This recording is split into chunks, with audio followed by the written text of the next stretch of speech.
Welcome back to the Better Living Interest channel, where we explore how real estate, business, innovation, and leadership connect to creating a better life. I'm your host, Paul Pérez, and today I have a special guest, someone who embodies all of that, Mr. Dante Richardson. Dante is an entrepreneur, founder, design thinking leader, and now candidate for Niagara County Legislator in the 6th District. He's a man who's building businesses and building a vision for his community. If you enjoy conversations like this, full of insights, leadership lessons, and big picture thinking, don't forget to like this video, comment with your thoughts below, and subscribe so you never miss an episode. Dante, welcome to the show. Appreciate you. Thank you. I appreciate being here, Paul. For sure, for sure. Well, let's get it started. You have in your journey worn multiple hats: founder, executive, innovator, and a new one, now political candidate. Can you walk us through your background from startup ventures and design thinking to why you decided to step into the public service sector? Yes. So my background, I started like everybody else, born and raised Buffalo, New York. You would say Western New York because my mom had me living in Rochester, Niagara Falls, Syracuse. So I got the experience to see the whole upstate living in different places. I got my entrepreneurship, or you would say my hustle skills, from my mother. My mother, she was a good salesperson. She worked in various sales positions her whole life. And she kind of like taught me how to sell. I started my first business when I was in high school. It was a promotions and event management company. We threw high school parties for different teams because there was nothing to do. That led me into like music management. And from music management, that led me into music tech, to where we started our first tech platform called Ideologies. We got a bunch of traction on it, built it up from the ground up. I ended up moving to New York City to start it. So I was living right outside of New York City in Connecticut. And that took me places that I thought I would never be when I got into technology from the music scene. I ended up getting into Stanford Accelerator for Learning. And at Stanford Accelerator for Learning, I started another startup there as well called Pipe Dreamers. It was a blockchain startup that award kids in cryptocurrency for good grades. We partnered up with the Oakland City School District as well as the San Francisco DA office to put our technology directly into places where children actually learn. And they were awarded in the blockchain. From there, we won 2 awards from Stanford, Design Challenge, as well as a research grant. We end up selling off the IP to Pipe Dreamers Technology, ended up turning it into Pipe Dreamers Foundation, to where we offer Stanford computer science courses as well as coding courses to underserved youth. And we became this like workforce ecosystem development agency that operates on the West Coast as well as New York. And I had multiple jobs too at different startups, leading business development, live in a bunch of accelerators. I was in the Bubble Accelerator. Bubble is one of the largest technology companies for AI visual coding. And I just got a bunch of experience starting off in sales and then getting into innovation. And when you're in sales, you're always looking for a better product to sell to customers. So you eventually lead into innovation. That's amazing. Love to hear that you had that spark and those skill sets were transferred over to you from your mom. You Yeah. know, that's generational wealth right there. It's hard to be able to talk and communicate your ideas Yeah. and also to help people understand business, understanding how to just be self-motivated and to start up a business. That's hard work. Yeah, And it's pretty achievable hard too. work. And I would like to thank Stanford. The Stanford Accelerator for Learning program taught me design thinking. And that process is being able to take your ideas, actually turn them into tangible things. Design kind of the way your idea is, putting it into conceptual form through a process, identifying which idea is, identifying the problems, and being able to come up with a solution, figuring out what that customer segment looks like, and then figuring out what product is best to serve as that solution. In design thinking, when I learned that in the Stanford Accelerator, it just turned all of my ideas. It allowed me to innovate faster and to provide solutions faster and to come up with ideas for products. And they don't just be ideas. I was able to execute those ideas, being able to use the design thinking, learning patterns that comes with that program or that just come with that train of thought. And I feel most people have a lot of good ideas, but they just don't know how to conceptually get them to that next level. And that's what design thinking does. It allows you to create a product and design out whatever you're thinking into a product or a solution for a specific problem.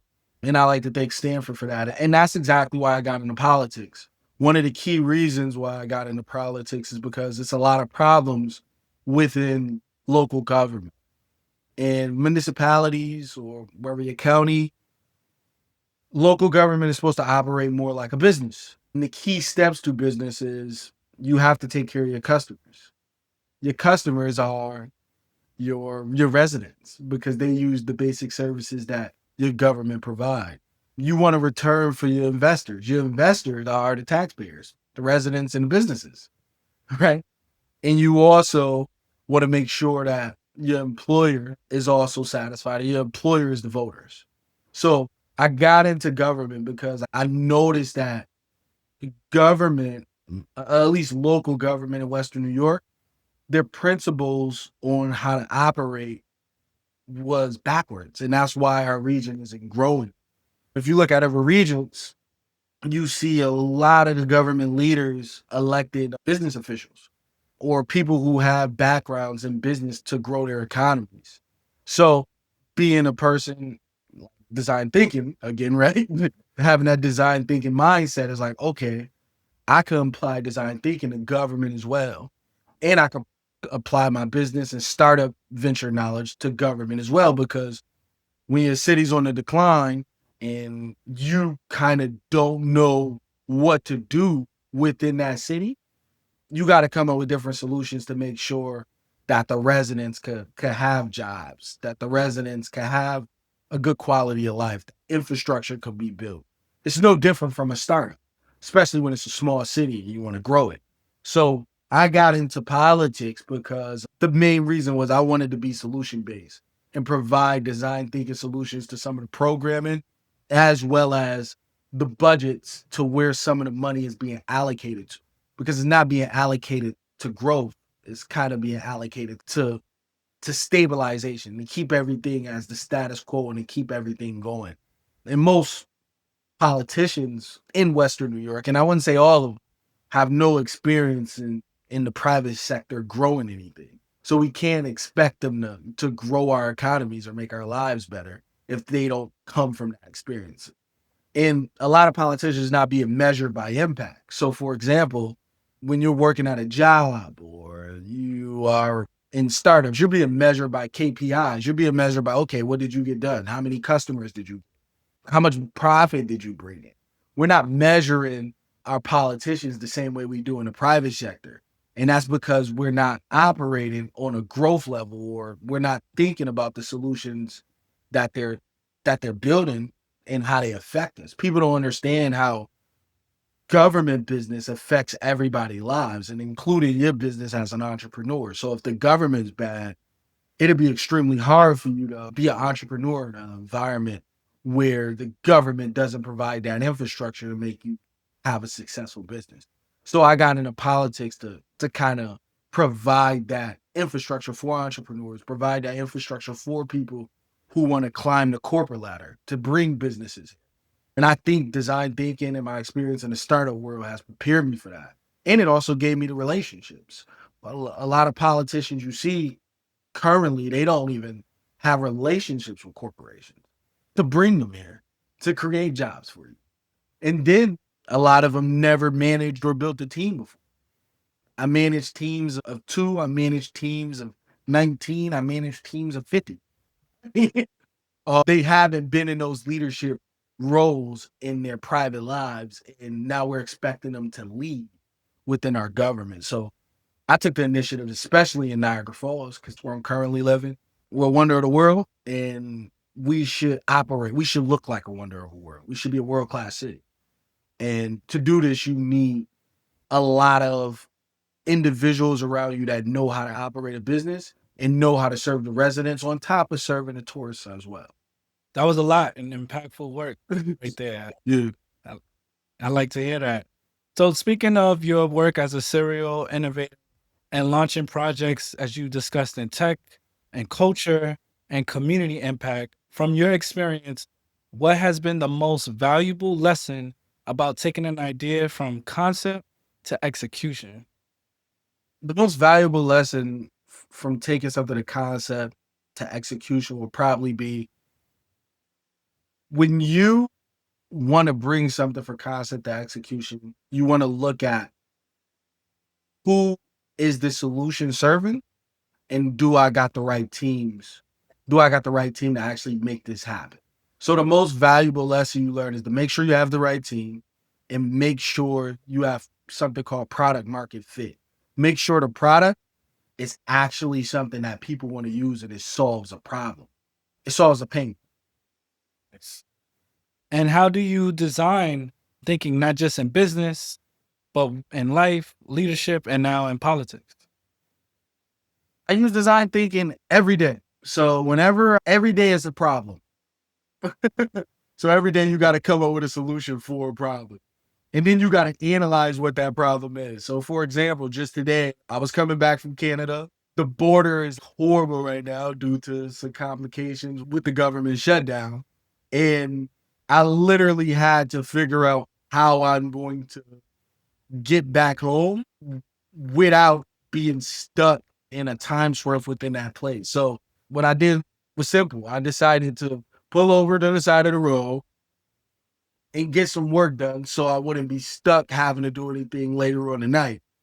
And most of the time it's just based off of like planning and making the right moves at the right time. So that's where I apply design thinking. It's just planning and making the right moves at the right time. And I try to take that mindset everywhere I go, making sure that I got the right team and making sure that I got the right people around me and the right tools to actually come up with solutions when I have problems in my life. Like that, solution based orientated. Yeah. And speaking to the entrepreneurs that may be watching this in your district as well, what do you believe is the biggest mistake entrepreneurs make early when they're starting? Not started. So one of the biggest mistake entrepreneurs make early on is just constantly going over the idea and not starting. Just start it. Don't try to hide it from nobody. Tell everybody you could about your idea. Tell everybody you're gonna do it and start it. Because the longer you take hiding it from everybody, thinking about it, trying to plan it out, somebody's gonna do it before you. Or it's just never gonna get done. Or it just becomes the problem is outdated, so your solution doesn't matter. So the biggest mistake is not starting immediately. I agree.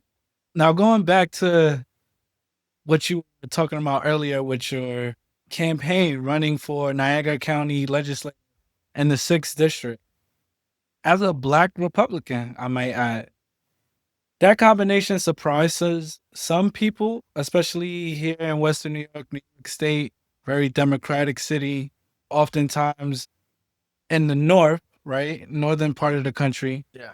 They typically, political identities, they associate Blacks and Latinos as being Democrats. Yeah. I think it's important that we dive into this specifically because I'm very curious to know what motivated you to take this leap into public service as a Republican candidate. What motivated me, honestly, I grew up Democrat. My whole family's Democrat. My grandmother worked in Erie County Health Department. She used to go to Crystal People Stokes. She used to have to go to political meetings because the center that she worked at was government funded. So she was like real political, and she was a Democrat. Now, one of the key things, the reason why I'm running for office and the reason why I'm Republican is because some of the Republican values just resonate with me and as an entrepreneur trying to build wealth. They believe in freedom. They also believe in fiscal responsibility. They believe in family structures. They believe in God. And they believe in small government. I don't think the government should be over everybody's lives and making decisions for everybody. And I don't think the government should be so big that it limits people's freedom. And another key reason on why I decided to get in office and to run as a Republican in Niagara Falls is because for the last 60 years, Niagara Falls has been controlled by Democrats. So if you go to Niagara Falls and you look at the state park and you like it, that's great. But when you leave outside of that state park and you look at the neighborhoods, the deterioration, the plants on Buffalo Ave, halfway empty, brownfields still with contamination in them. This is caused by the lack of leadership within the Democratic Party. And then when you look at the African American community, which is key, Democrats got a tendency to not give African Americans a hand up. They want to give you a handout. So they will rather give you affordable housing. They'd rather have you working at a nonprofit. They'd rather have you homeless sometimes, right? Living in the shelter, than to actually give you the ability to create businesses, to make you CEOs of these giant corporations that they cater to, that donate to their campaigns, or even make you politicians. It was easy for me as a Black Republican to get involved with the local committee and get their support for my campaign because it operated off a mirror. If you had the spunk to drive, you can go. You didn't have to wait in line for somebody else to run, or if it was somebody else's turn. It's a group effort, but everybody has their independent thoughts within the Republican Party here. And again, it's a lot of controversial how the Republicans feel about minorities. But if you look at the history of the Republican Party, even they say that the party switched, which is true in the South. But when did the party switch in the North? The North Republicans always was against slavery. The North Republicans fought in the Civil War. In New York State, the North Republicans never ever did anything to kind of harm African Americans. They always fought for African Americans until recently. You would say that they partnered up with the Southern Republicans and teamed up with MAGA. But the history of Republicans in the North regarding minorities and civil rights has always been positive. It's interesting to go through that history and have those conversations. I didn't put that ever in perspective that there were Northern Republicans that also still fought in the Civil War, fighting on the side of the Union. So that, Where did they go? They didn't just automatically just turn racist, right? They always just in most Northern Republicans didn't own slaves. The actual Northern Democrats owned the slaves. Yeah, and I do know that down south there are many people that are Black, identify as Latino, that do resonate with the Republican Party as well. And I've noticed that these Republican states have higher percentages of Black and Latinx home ownership rates. They have higher business ownership rates as well. Yeah. Their cities, they actually have some of the predominantly highest concentration of Blacks. Atlanta, Yep. Houston, even Charlotte. Exactly. Even though Carolina is starting to and more Democrat. And the population is growing. So while we struggle, why Black people struggle in some of the northern states, and it's a large wealth gap when you look at the east side of Buffalo and North Buffalo and South Buffalo. And then when you look at DeVoe and the inner city of Niagara Falls, or you look at LaSalle and the south end of Niagara Falls, you actually see the struggle. When you go down south, people are going down south. You see Black CEOs, vice presidents working at Coca-Cola, working at Fortune 500s. That's from those areas as well. You see people from Atlanta climb the corporate ladder from nothing to running organizations. You really don't see that in Buffalo. You might see them run nonprofits, but you don't see them run none of the big corporations that supply most of the jobs, or even in positions to run for office outside of anybody that's particularly within that party, or if they had a political career for a long time. And I believe conservatively, I believe that most Black and Latinx homes is conservative. There's a lot of stuff that we we may say we allow people to do. Like, we don't care. Like, socially, you would say that I'm liberal because I don't care if you smoke weed. I don't care if you're gay. I believe that's your personal life. But fiscally, I don't believe that we should be spending money on making the government bigger and subsidizing people's lives and giving them handouts instead of not giving them a handout. We should be focused on investing in people who want to start businesses, who want to own homes, instead of just putting them directly into affordable housing for years on end, or instead of just giving them food stamps or welfare assistance instead of giving them an opportunity to climb the corporate ladder. And most jobs is based off of social status. Like, you're not going to get a job unless you know that person in there. You're going to get declined. And because we haven't climbed the social ladder, and the Democrat Party kind of doesn't allow you to climb the social ladder unless you are popular. You could be smart. I know a lot of smart guys that haven't been able to get good jobs, but they're not popular enough, or they don't have enough social capital within that ecosystem of Democrats and liberalism to basically cash in votes from their popularity. That's for them to have access to grants or good jobs. And I don't think that is healthy for our community. 100%. And, as you were speaking, you can hear the entrepreneurial mindset that you come with in the background. How do you feel that gives you a advantage or different perspective on politics and local government, especially for a city like Niagara Falls that has been struggling to redevelop itself and come back to its once glory? Most politicians operate with, how can I get people to vote? So they target voting blocks and not actually results. They don't target results like, I created this much jobs, or I started this much businesses, or we developed these many homes, or we fixed these many roads. They go off a plan to say, I have union number 8 to back me, which is these voting blocks that they target. I have the police union back me.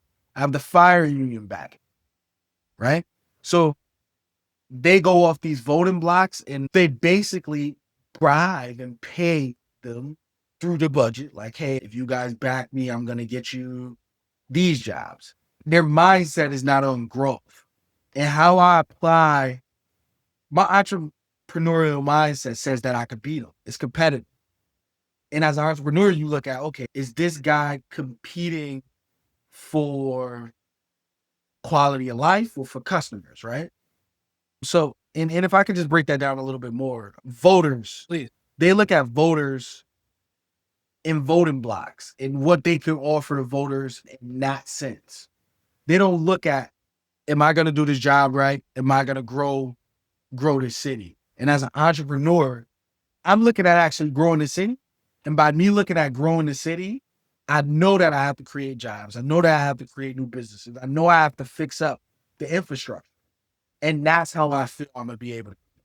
Because as I create new jobs, no matter what union you have backing you, right? I'm creating new jobs. And when you create new jobs, more money circulates around the economy. So the people within that economy will be able to have more money to spend on their house, buying homes. Or if you create new jobs, you brought new businesses in. New businesses are going to refurbish commercial spaces and build new commercial spaces. So that's how you'll be able to operate with the unions, especially the unions that does labor, like contracting or steel workers union. You'll be able to operate with them by creating new jobs and bringing in new businesses in the private sector, you guys have more work.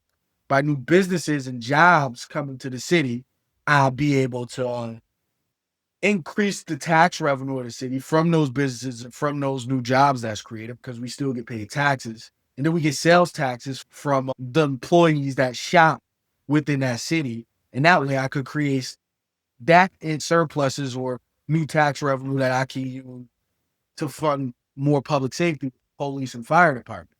So with an entrepreneurial mindset, it's like, okay, I'm not going to go here and just promise you guys a piece of the budget every year. Here's your cut of the pie that current politicians do.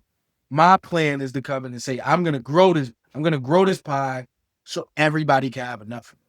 And that's where I think the difference between me having that entrepreneurial mindset and guys having that career politician mindset, to where they was taught to just cater to the unions and just give them whatever they want, or cater to the voting blocks and give them whatever they want in Western New York.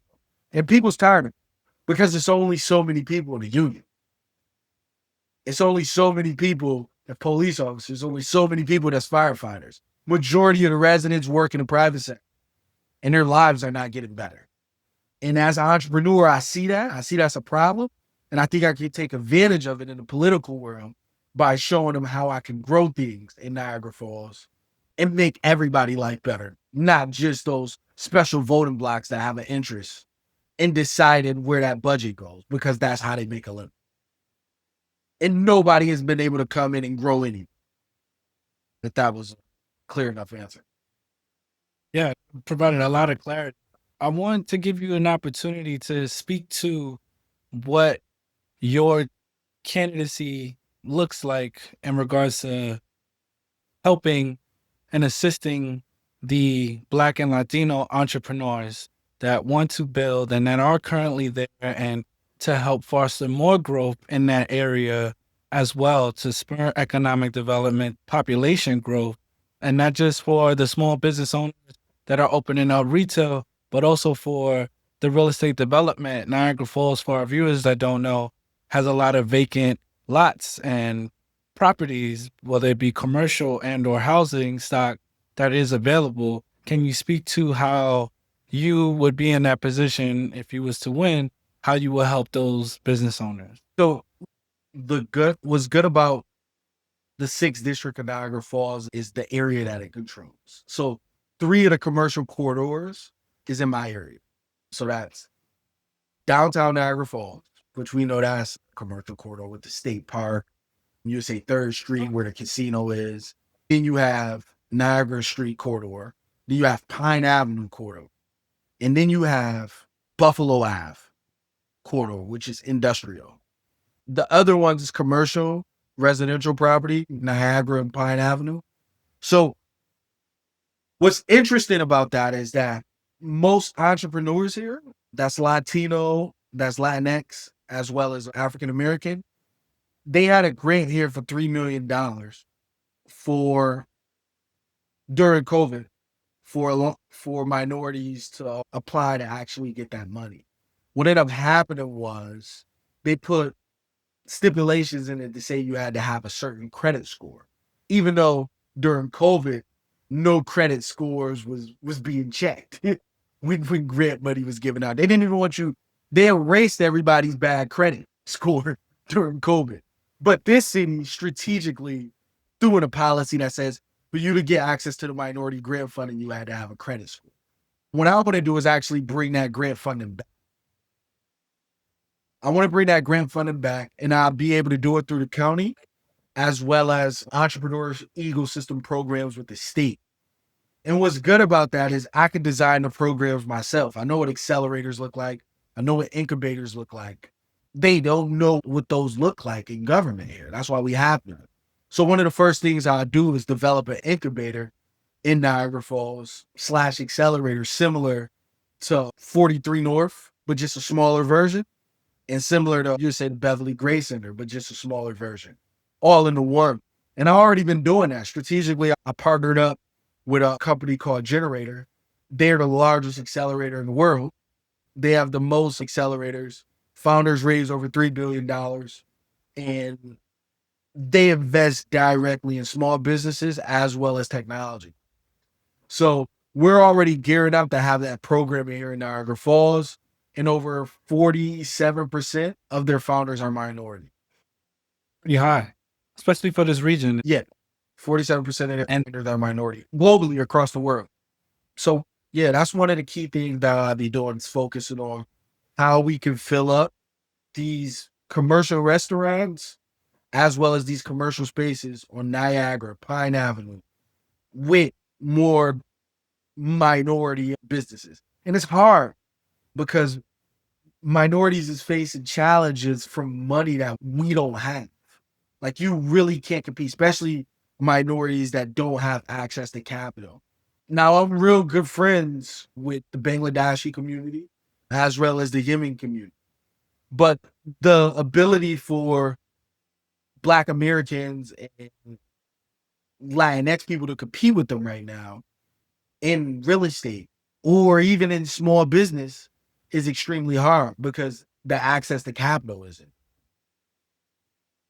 right?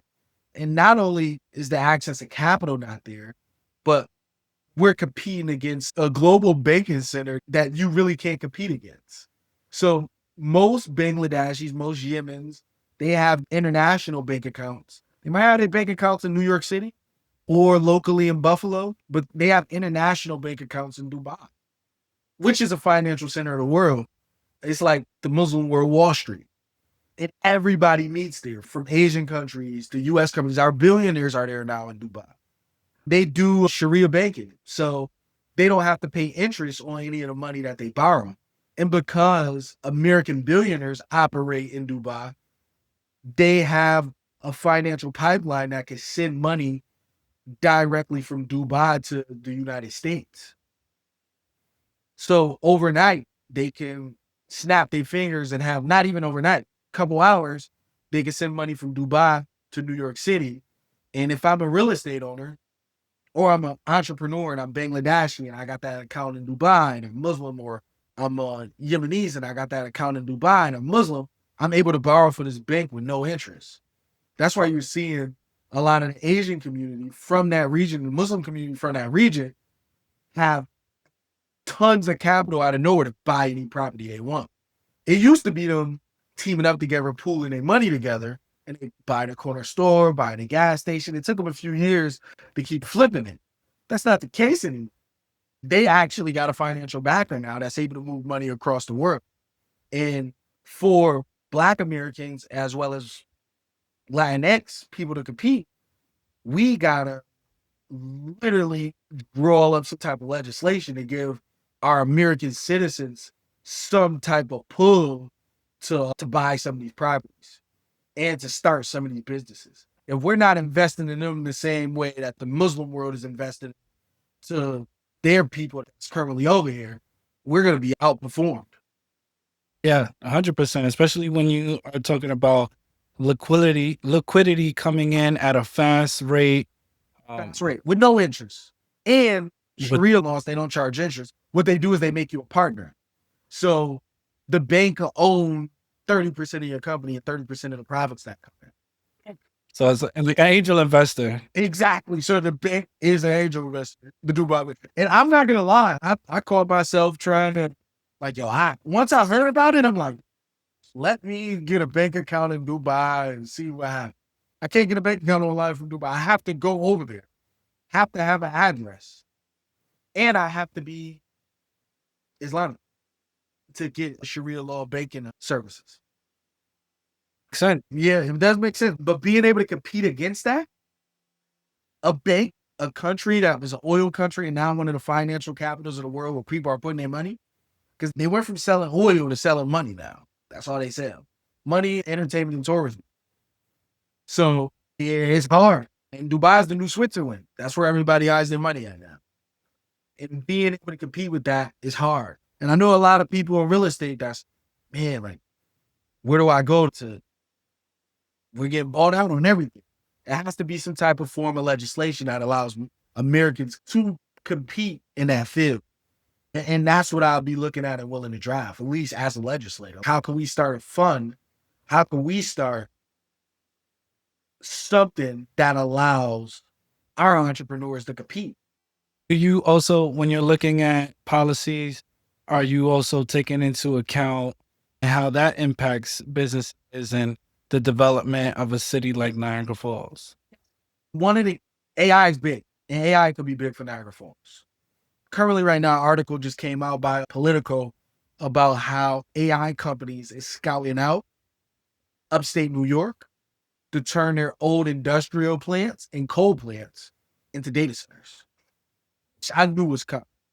So when it comes to me drafting up legislation, if you're talking about that, of course I'm gonna be using AI. I'm not a lawyer.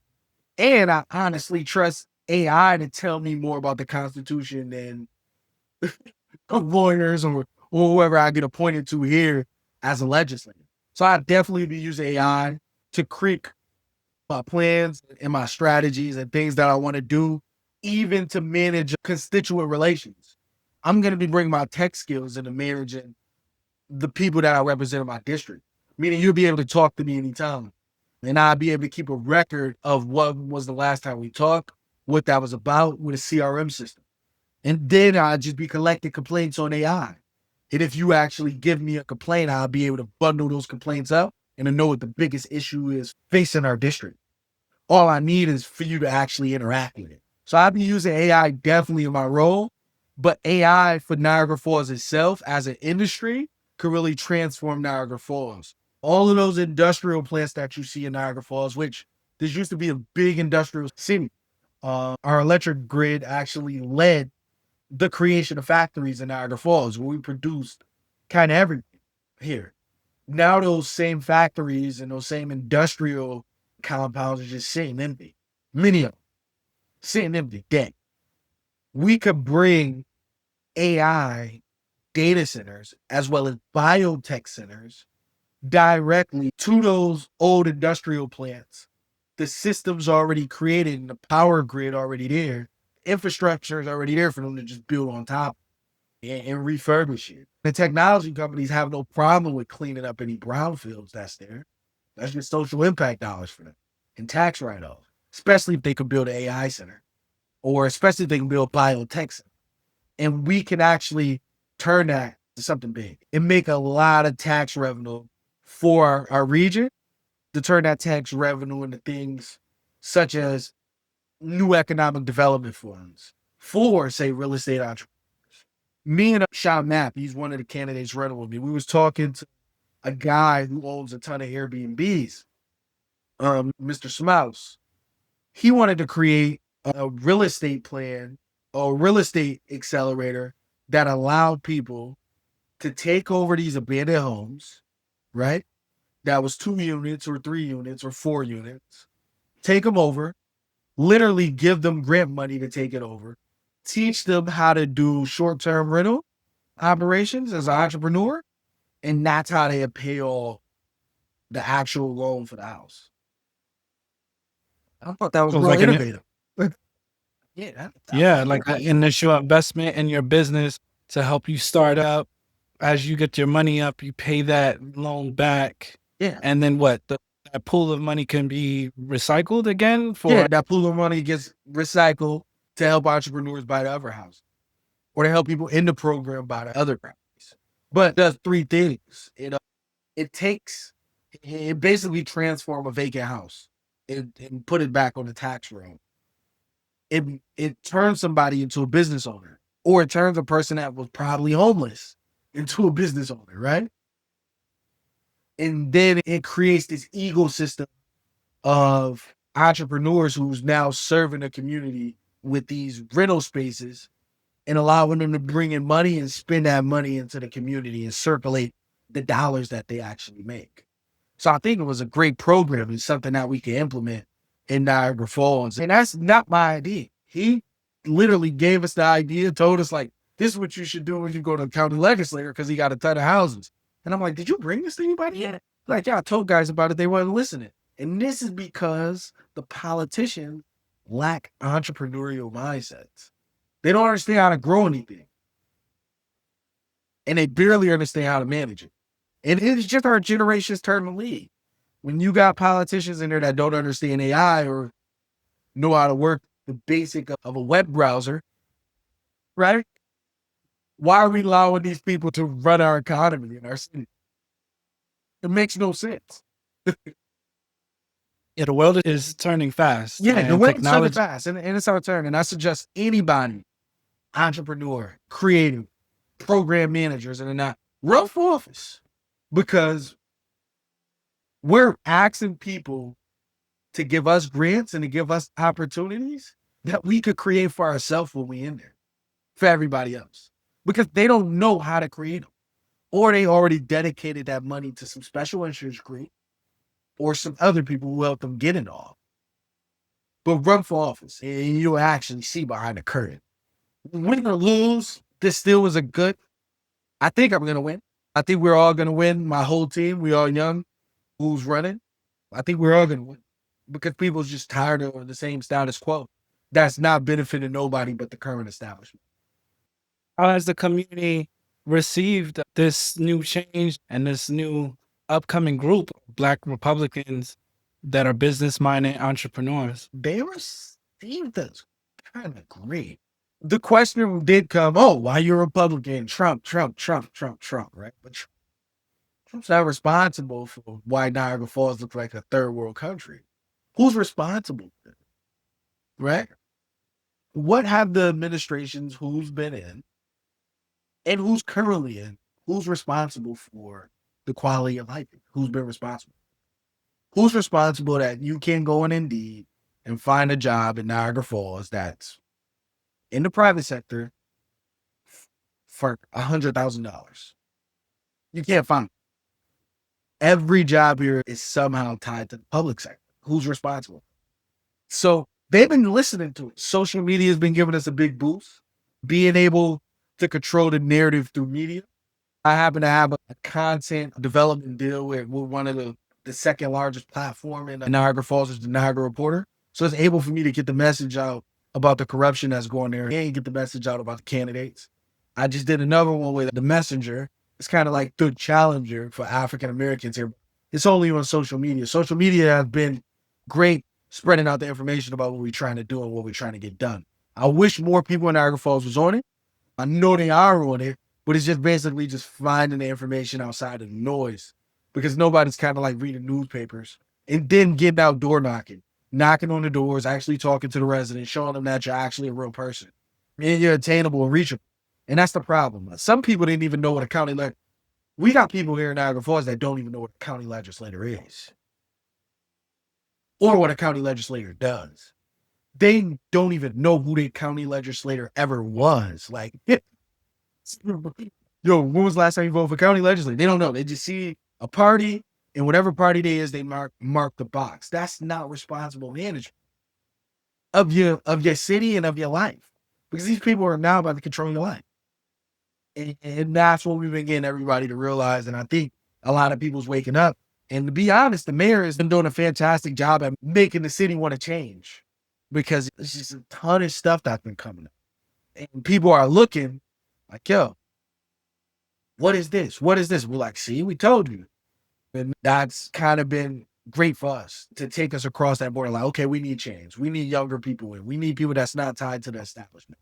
We need people that's not using our tax money to do personal landscape for their own homes, which is a true story, right? Which is true. So they've been receiving us good, because another reason why we have been being received good by the community is because we don't need this. That's why we've been receiving a lot of love from the community, because they know, like, if we don't win, we're still going to be doing what we're doing in the private sector. It's just not going to be community focused. It's going to be customer focused.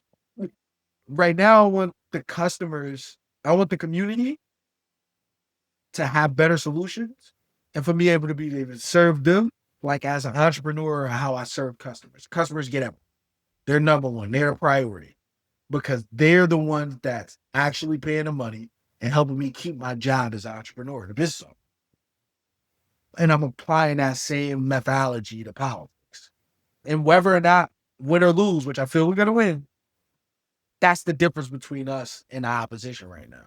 They know that most of the opposition, they're banking their lives on this. Like, I don't plan on going further from this. I plan on doing what I got to do for Niagara Falls, being a legislator. Who knows if I'll run again next year? Who knows if I will run again 2 years from now, 3 years from now, or who knows how long I'm going to stay there. But what I could say is while I'm there, I'm going to make the biggest impact because I want the best numbers. I'm competitive. I want to be the best legislator that anybody has ever seen. And I guess that's what entrepreneurs do, right? They want to be the best. They want to start the best. I think people receiving it well, especially the people in Niagara Falls, the only people that's not receiving it well and that's not used to it, I would say, is the political establishment. People who've been in politics, they're kind of not confrontational. They expect you to smile and say nice things and play the game. This is not a game. Like, in entrepreneurship, if that business owner is your competitor, you're trying to do everything to make sure you got the customer over them. You don't even care if they give it a. You're telling people, here, get I got a bad review. Come over here. Why are you shopping with them? So it's the same thing with us, right? In politics. Why are you over there with them? They're bad. They expect you to even operate. It's just a different environment in politics, and they expect you to play this game with them. And since we're not playing the game, we're getting the most love. I mean, that's definitely something to really look at on a business perspective and also from a political perspective to say form follows function, being a game changer, going against the grain, going against the normality of what has been going on for, I think you said 60 years and getting these results. I think it definitely does open people's mind. And I think that our generation and the generation after us are starting to challenge and question why are things the way they are, and when are we going to start getting some different results? And I think that we've seen that nationally where states are starting to swing in different directions than when they once were. And also the bases are starting to move too. The ideology, you're starting to hear it and see it now more and more than you were before. I think, that they, I think that eventually is going to be different. The party's ideology switch, both. I think we are going to develop our generation because there's so much creativity and mixed feelings about a lot of topics that the only thing that can happen is we're either going to sway the parties to start thinking like us, or the parties are going to start breaking up because there's fragmentations within both parties. There's Black Republicans who know that some Republicans are racist. I mean, even Elon Musk said it, right? What's going to ruin the Republican Party is these racists. He said it during the election. And even after Trump won, he said it again. So we know that they have some tendency to judge people by the color of their skin. And then in the Democrat Party, we know that some people are crazy and want to control you. They don't allow you to have freedom of thought. They don't allow you to even argue with them or to say like, hey, wait, this is bad. I don't want my daughter going into the bathroom with boys. Now you're just evil, right? It's Democrats who feel that way, right? And it's Republicans who feel a certain way. And eventually, both of the parties are going to split. And we're going to see new forms of parties in the future. We might have 4 from the split. I think honestly that the country needs that. The country needs multiple parties to really help bring about some more transparency and accountability, because it's almost like a monopoly, right? If it's one, but people got to get active. Running for office is only the second step. The first step, if you're registered in anything, right? Are you in any fraternities? I am. Right? So being in a fraternity, if you register, you're going to committee meetings. You know what's going on in a fraternity. You're talking to everybody. People are registered as Democrats and never been to a Democrat committee meeting. That's where they choose who run for office. You don't even know what like the issues or the focus or the problems that's going on because you've never been to a Democrat committee meeting. People, Republicans, same way, they've never been to a Republican committee meeting. To where they choose who the leaders of the party is, who the board member executives that sit on the committee. And these are the people that pick the people you see running for office. You don't really pick them until they're on the ballot. But if you don't even go to these meetings of your party, you'll never be able to change it because you don't know what's really going on or even how these people got in office or on the ballot. So I suggest to everybody, if you're a Democrat, Republican, working families party, conservative, go to the meetings. Because at the meetings, you'll see exactly how everything plays out, who everybody is, and if they actually got the best interest of the community, and if they actually got the best plan for the community to make it better. Because if those people in the committee are incompetent, the people who they put on those ballots are incompetent. It's a valid jewel right there. It's very valid, no matter what political affiliation, ideology that you go by, definitely be vetting everything, In real estate, we say we trust and we verify. And something that I wanted to ask you too, because you mentioned it and it came to mind, New York State is now shifting from gas to now electrification of buildings and property. So 2026, there's going to be a mandate where any new construction that's happening in the state of New York has to be fully electric. There's been conversations amongst the business community, specifically in BNAR, which is the Buffalo Niagara Association of Realtors, that I'm a part of as well, that this is going to impose a heavy lift on the homeowners because their electric bills are going to go up. This is a heavy lift for developers like myself because now you have to build properties that have to be fully electric instead of having those gas lines to kind of help offset that energy consumption to heat a building, to heat water supply. And then there's also the safety concern because we're a northern state. Western New York is infamous for snow and getting snowed in, and people are concerned that if the grid goes out, that they can be left without any heating, as it happened in several other snowstorms, November in 2014, the Christmas blizzard that just happened in 2021. So you being in Niagara Falls, the city of electricity, the eighth wonder of the world with the Niagara Falls power grid and line that they have there, how do you as a legislator see you can help and assist and kind of make that transition smoother for your constituents and business owners as well in the area? First off, I think that it's not a smart move. So I don't think we should only build. I mean, if the law passed now, so we have to do it. I think that was one of the dumbest moves New York State could make. But they made it because they're greedy. New York State Power Authority supplies most of the electricity. They make everything electric. You have no choice but to get electricity from National Grid, and National Grid gets it from New York State Power Authority, and they make more money. So that was a green move that they made to increase revenue for themselves. And I mean, National Grid don't mind, right? Because it increases revenue for them. They're a public utility. But the New York State Power Authority is one of the largest, I think it's the third largest electric grid in the United States, or it might be the second. But to be honest, I think that is going to slow down. Building is going to be more expensive, and it's going to be harmful to the consumers because electric bills is going to go up on top of, if you got commercial buildings and residential buildings on top of AI that we're building, right? AI is already eating up the power grid. So you want our homes and our buildings to eat up the power grid with AI? I mean, unless the governor has a plan for nuclear, it makes sense. I did hear her talk about building some nuclear reactors in her plan. It makes sense. But I just feel like at this moment, whatever allows us to have power and whatever allows us to have a better quality of living is what we should be doing.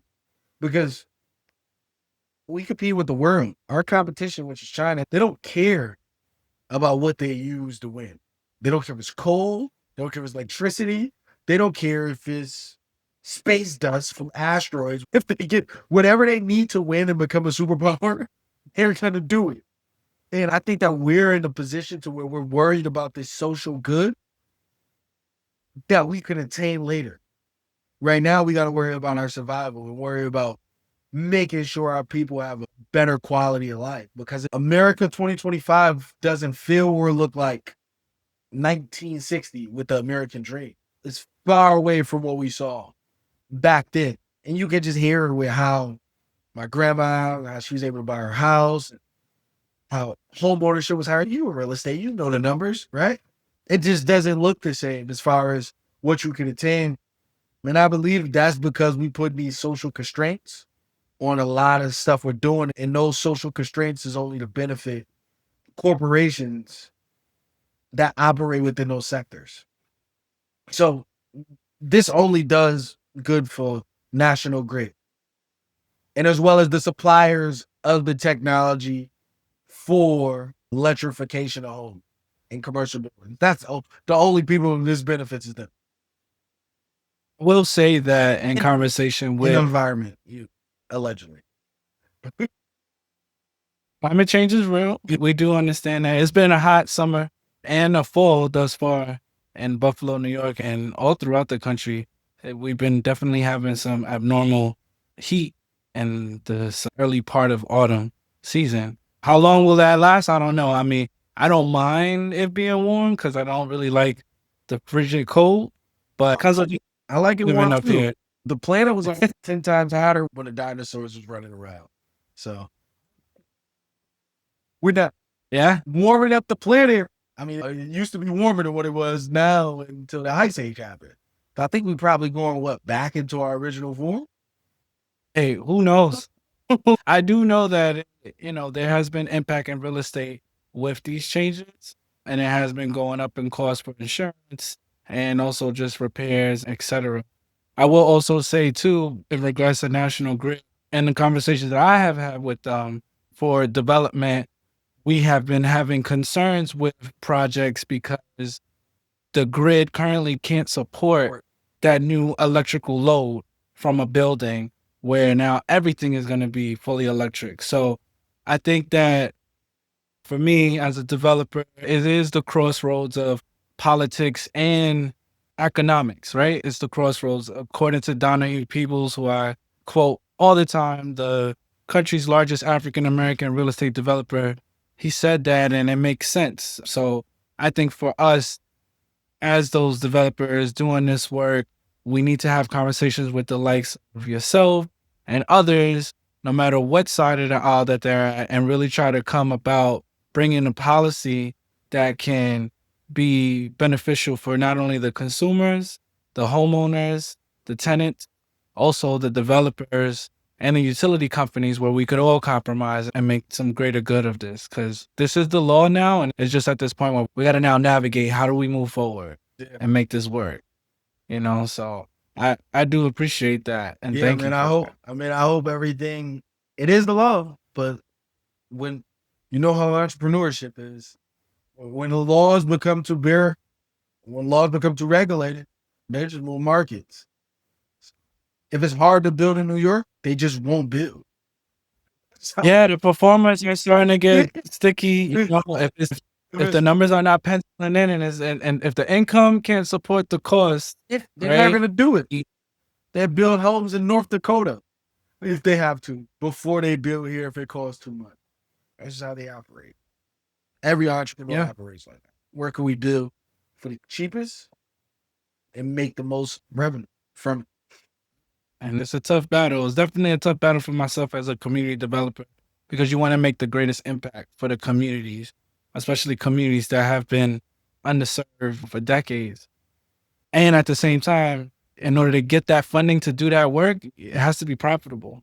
And you can't just go to a private equity investor and or a bank and lending institution and say, or a trust fund, hedge fund account, and say, yeah, I want to do this work because it feels good. They got to make profit too, because they're beholden to someone else. Yeah. Stockholders, their investors, their partners, etc. So yeah, man. This is the puzzle that we do every day. Like you said, problem solution based orientated designing. Real estate development truly is that. That's really whoa. Yeah. I don't know how people are gonna. I mean, if you're in New York City, it really don't matter. The infrastructure is there. You guys they already built everything. I mean, they're still building, but It's built, but you gotta also consider the volume of the load. yeah. So remember, those buildings are still being heated by gas. Yeah. So if those buildings So are now, actually heated by electricity, that I don't know. Now I don't want to get into any conspiracy theories. Maybe they came up with a technology that allows everybody to power everything up and they want everybody to use it. But that just doesn't make sense. And this is exactly why, I mean, I'm Republican. Because they were saying it doesn't make sense. And they said it didn't make sense more so on the consumers. I didn't even think about it from how the real estate developers is looking. Because I'll be looking at it like, well, why would I want to build anything here anyway? At least anything new. well, I mean, ideally, Niagara Falls, with all those vacant lots and those vacant properties, I think that there's definitely opportunity there. And I think it would be advantageous for a person like yourself and you get your position to have those conversations with the business owners and really help advocate on the legislative side to make it a smooth transition for everybody, Yeah, including those. we have to make it a smooth transition. That'd be included with that law. That'd be included. It doesn't have to be new buildings, or even if you're refurbishing buildings, it has to be all electricity. 2030, the refurbishing of pre-existing buildings and heating supplies, etc., will have to be converted to electric. But as of 2026, coming in January next year, it will be any new construction has to be fully electric. And there's more details on the law. I gotta go deep into it. Yeah, as I'm still learning and as it's being rolled out. But yeah, it is something that is very pressing and people are having conversations and talking about it, especially within real estate. And this is going to impact everybody from all levels, Yeah. healthcare, education, etc. So I do believe that it has good intentions and it just needs to be supported in a way and thoughts. Maybe something that you can consider. You're hearing it live on the Better Living Interest channel. Some tax incentives, I think, for the developers and for the homeowners to make those repairs, to do those constructions, I think will really go a long way to help really minimize those costs and just emphasizing on helping the utility companies as well to build out that infrastructure. I think maybe some more resources that can conduct electricity. So we got a lot of wind in this area and all throughout New York State. Yeah. So some power, mills, maybe some wind farms. You could throw some solar farms. I've been seeing a lot of solar farms now. Yeah, but them things in the area. You need nuclear, bro. Them things is not gonna produce enough electricity for the whole entire city to be electric. I think throw the gamut, right? Like let's just yeah, like as a business owner, you're gonna try to do the most cost efficient things and things that are safe too, right? And I don't really hear too many people dying or cities blowing up from a wind panel that went crazy. The new nuclear reactors is not like the 60s nuclear reactor that could blow up. Like those things are like extremely. I mean, they power most of Northern Europe. So if you think like Sweden, Norway, Japan. I heard the governor was talking about nuclear reactors. She activated for the power authority to be looking for nuclear reactors earlier this year, because these nuclear reactors is built off a whole different type of technology now that allows them to be more safe. Yeah, we need that safety. That's the only thing I see with us building to increase the power of the grids without putting ourselves in a jail. France is what, 70% nuclear? Didn't know that. Yeah, France nuclear power is, and then most of the uranium came from West Africa, and they having problems right now because, West Africa been taking their country back. So France hasn't been able to, they've been having to cut back on a lot of things. That's why they just have protesting and stuff. 70% of its electricity is off of nuclear. Wow. Yeah. And uranium That's interesting. is one of the major things that you need for nuclear. And West Africa is one of the biggest holders of uranium. Africa, period. The motherland has all the resources in the earth and the planet for that. But that's a whole nother YouTube video and conversation. Yeah. So yeah, man, I appreciate it. I think that I definitely want to leave the people with some takeaways for you. So I will ask you this question. Going through all of this work that you've been doing, whether it been on the entrepreneurial side with your tech, traveling the country, and now embarking on this new career path, even if it's short term, right? Yeah. This, God willing, you will have a long career and doing some great work for the community and helping people. Have you ever had moments in which you felt like you wanted to quit, and what helped you pull through those moments? Not gonna lie to you, but it's been some moments, especially entrepreneurship. No, but it's fun. It's because it's all on you. With politics, it's not all on you. You have to have people supporting you on you. I gotta get people to believe in your leadership skills before you can even show them. So it's been some times to where I was like, yo, this politic thing is too much. The governance of it, I got to file all of this stuff. It's more than business. I'm like, that's why nobody run for office. Business, you can wake up, go to county clerk's office, get a DBA, you in. You want to protect yourself, go get an LLC, you can do that right online, you in 5 minutes. With this, file this paperwork, send it off to Albany. Albany got to give you a file number. You got to make sure whatever you spend is here. You got to go to these certain meetings, these community meetings. You actually got to, what I don't like is I don't like lying or selling them a false dream. But within politics, you have to just listen to people, even when you know they're wrong. Even when you know they're wrong. You can't even give them the right solution. You have to just listen to them. Because if you don't listen to them, and then I'm doing a horrible job at this. If you don't listen to them, agree with what they say is right, and what they say the solution is, you lose the vote.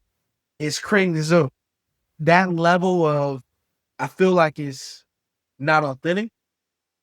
I feel like, and I see other politicians do it. I haven't been able to grasp that. So that's what make me want to quit. But then it's this competitive thing where I'm like, you know what? I'm better than these guys. And even if I got to tell this person the truth and they hate me for it, they're going to thank me later once I change this community around and they're a part of the change. So that's why I stuck it out. See that. Well, I want to get us to our ending session now, which is our Better Living Rapid Fire, something that we do with all of our guests. It's pretty cool, in which we're just going to ask you some questions. Want your quick, top of mind response. Really no thinking. Just go for it, okay? You ready? All right. Is failure necessary for success? Yes. Should startups prioritize speed or precision? Speed. Solo founder or co-founder? Co-founder. Build for investors or build for customers? Customers. Prototype fast or polish before launch? Fast. I hear you. Well, Dante, I appreciate you, brother. Thank you so much for joining the show. I think that it was definitely something that we needed to hear. People need to understand and can grow from, no matter what side of the aisle you're at the end of the day. We're talking about building generational wealth, and specifically for underserved communities of color, Blacks, Latinos, etc. And we got to do it together. Yeah, we got to do it together. Exactly. So your entrepreneurship lessons, man, to the realities of running for office, I think is amazing. But before we close, here's this one question I always love to ask for the people out there. If there's one mind shift or action you want every viewer to take after watching this, whether they're building a business, running for office, or just trying to live better, what would you tell them? Disrupt everything. Be the disruptor. If it's systems that they got in place, you feel you got the better solution and they don't want it, disrupt. If it's idea that you got and you feel that it's better than somebody else's idea, be the disruptor. Disrupt all the old systems that don't serve you or serve your community more or the people. And you got to be the disruptor. You can't wait for somebody to come in and fix everything for you. Can't wait. You literally have to go in there and be the disruptor to cause the old systems to fail so you could build them. And you should start immediately. So that's my advice. And you got me inspired. Yeah. Like, I'm ready to go. I'm like, forget sleep. Let's go. Yeah. Don't wait for them. Don't try to wait. Don't try to work it out. Just disrupt. Just especially at a young age. We young. So even if I don't win, I know I'm gonna be around 20 years from now. A lot of these guys in their 60s. Whoever comes up under them, or they try to get their sons, their cousins, they're not here right now. Their nephews to run, already got them by 20 years. I got them by 10 years. So you have to, the minority community has to start now. We can't wait till we're 40, 50 years old to start worrying about politics and stuff. This system literally, this is the biggest business in the world. Government business, United States is the biggest business in the world. And the franchises under it, I like to call them franchises, which is states, counties, and then cities. They all fall under the business of the United States. And right now we have what? Close to going on $25 trillion GDP. There's nothing in the world making $25 trillion a year. There's nothing in the world making that but the United States. And if you don't think that's business or that's important, I don't know what planet you're living on. That's extremely important. So us being away from politics and acting like, stay away from it, even if you're not running for office, just the party, being able to have your voice in the party and being able to pick those leaders. Well, yeah, I trust this guy to run my city. Don't wait till they get on the ballot to vote for him. Go to those party meetings and pick who y'all want to run.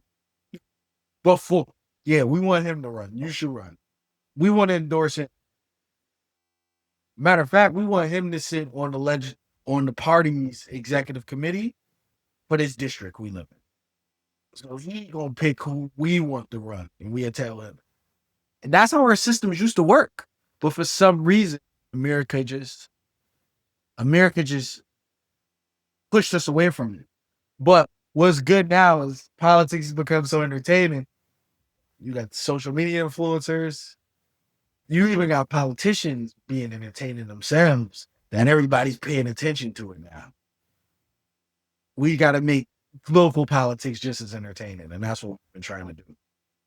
Entertaining but serious. Yeah. Right. Because as a developer, I got to deal with politics, whether you like or not. And if you're in real estate, you're definitely governed by political laws, governmental laws as to how you can conduct business.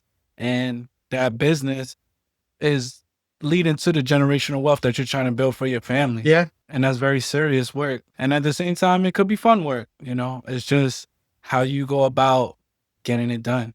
Okay. So is there any way that people can reach you, contact? Yes, you can reach me on Facebook, Dante Richardson, or you can reach me at DanteRichardson.com, DANTE, Richardson spelled out Richardson.com. And you can reach me there, or you can find me on social media at Tech Kanye, which is TECH, like Kanye West. So Tech Kanye. Okay. Sure. Yeah, LinkedIn, Dante Richardson. DANTE, Richardson.com. You will be able to find me on everything because all of my links are there. All your handles. Well, Thank you, Dante. I appreciate you coming out, brother, and being a disruptor. I think that we're definitely not in a great place, especially for Blacks and Latinos in this country right now. Yeah. And if we want to get to a better place and do some great, impactful work and build generational wealth, to your point, we need to be disruptors. Yeah. For sure. Immediately. No matter what side of the aisle or You what, just gotta disrupt. You just gotta disrupt it. disrupt. Yeah. If you don't like what the current status quo is, you need to make the change, and you're the change. Yeah. Be the change that you want, bro. Exactly. I appreciate you. Appreciate you. All the knowledge and education from real estate, politics, government, and all in between, how that works together to build generational wealth. Dante, thank you again. Appreciate you. And to the audience, keep striving, keep building, and keep living better. Peace.